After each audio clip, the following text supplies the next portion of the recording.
ثم استقاموا تتنزل عليهم الملائكة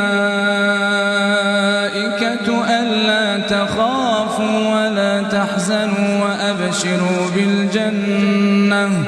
وأبشروا بالجنة التي كنتم توعدون نحن أولياؤكم في الحياة الدنيا وفي الآخرة ولكم فيها ما تشتهي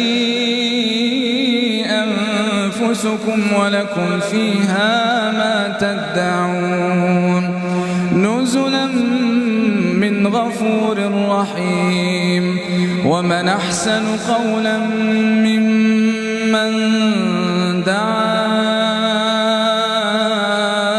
إلى الله وعمل صالحا وقال إنني من المسلمين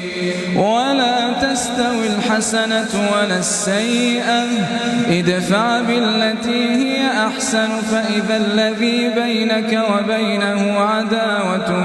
كأنه ولي حميم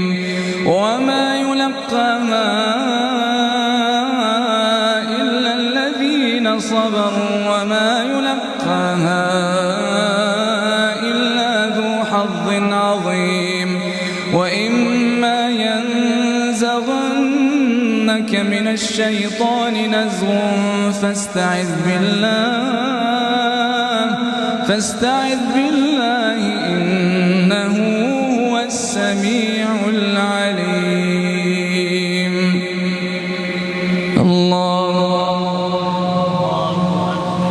الله أكبر الحمد لله رب العالمين الرحمن الرحيم ملك يوم الدين إياك نعبد وإياك نستعين اهدنا الصراط المستقيم صراط الذين أنعمت عليهم غير المغضوب عليهم ولا الضالين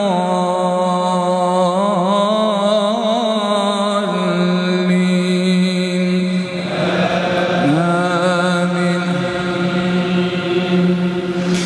إن الذين قالوا ربنا الله ثم استقاموا فلا خوف عليهم ولا هم يحزنون أولئك أصحاب الجنة خالدين فيها جزاء بما كانوا يعملون ووصينا الإنسان بوالديه حسنا